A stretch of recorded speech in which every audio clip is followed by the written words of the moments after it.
TDS check చేద్దాం. మన వాటర్‌లవి plus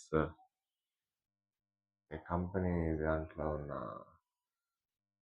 water ప్యూరిఫైయర్‌వి, తర్వాత ఈ పంప్ వాటర్‌వి. సో, ఫస్ట్ ఈ టీడీఎస్ మీటర్ అమెజాన్‌లో కొన్నది. యెస్. 0. ఓకే. ఎంత హార్డ్‌నెస్ ఉంటాయో దీంట్లో చూద్దాం.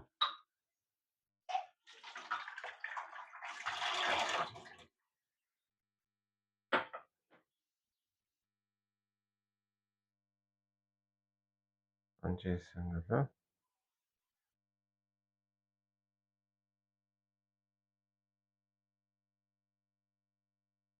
37.8 కొంచెం తగ్గింది చెప్పాలంటే. మొన్నటిదాకా 40 దాకా ఉండే.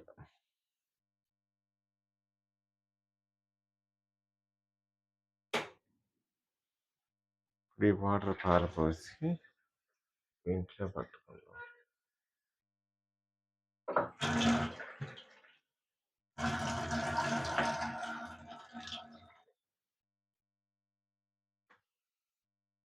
సేమ్ 0 టీడీఎస్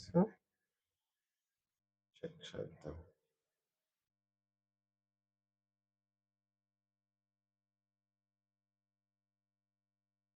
ఫార్టీ ఫైవ్ చూపిస్తుంది. ఎడం చేత్తో చేసి చూస్తాను ఒకసారి. చూడండి.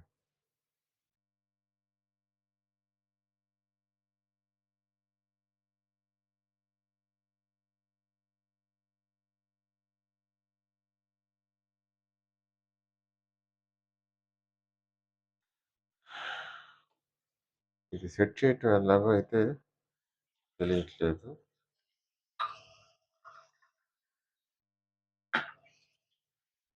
దాంట్లో వాటర్ ప్యూరిఫైయర్‌లో సెట్ చేయాలి. ఇది మనకు కావాల్సిన టీడీఎస్ 50 పైన ఉంటే మంచిది.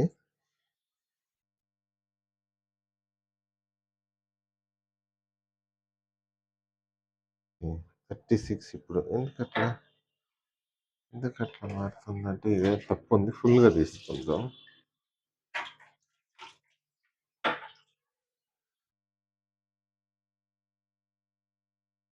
మీరు ఒకసారి ఆఫ్ చేసి ఆన్ చేద్దాం.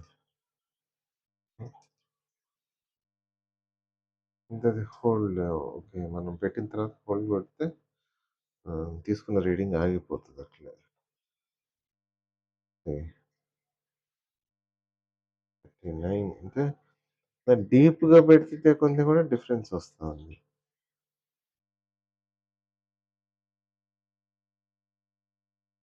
నాకు తెలిసి దీంట్లో ఇక్కడ 2 ఎలక్ట్రోడ్స్ లాంటివి ఉన్నాయి గదా! ఇవేంటంటే దాంట్లో ఈ వాటర్‌లో ఉన్న ఎలిమెంట్స్‌లో కరెంట్ పాస్ అవుతది. ఎంత ఎక్కువ ఉంటే అంత ఎక్కువగా పాస్ అయ్యి దీంట్లో చూపిస్తది. దీంట్లో తక్కువ ఉందంటే తక్కువతో పాస్ అవుతది కాబట్టి సో, ఇక్కడ మనం చూపిచ్చేది తక్కువగా చూపిస్తది. అది ఆ రెసిస్టెన్సీని బేస్ చేసుకొని లేదంటే అట్లా ఎలక్ట్రాన్ పాసేజ్‌ని బట్టి దీంట్లో చూపిస్తదని నేను అనుకుంటున్నా. ఇది అదే. దాన్ని బట్టి ఒక చిన్న కాలిక్యులేషన్‌కి వస్తారాళ్ళు. అందుకని టీడీఎస్ మీటర్ అని పెట్టారు. ట్రై చేయండి. ఉంచుకోండి ఇంట్లో ఇదెప్పుడు గూడా. ఇదే గాదు ఏదన్నా కంపెనీ. సో దట్ ఈజీగా ఉంటది. మనం తాగుతుంది కరెక్టా? కాదా? అనేది తెలుస్తదనమాట. దీంతో పాటు ఒక 2 చిన్న బ్యాటరీస్ ఇచ్చారు. మేబీ ఇక్కడ వస్తదనుకుంటా. But it's okay. తర్వాత చూద్దాం ఇది. ఎందుకంటే ఓపెన్ చేసిన తర్వాత పోతది. ఇది ₹140 ఏమో ఎంతో ఉంది ఆన్‌లైన్‌లో. చిన్నగా కాంపాక్ట్‌గా ఉంది. రైట్. బాయ్.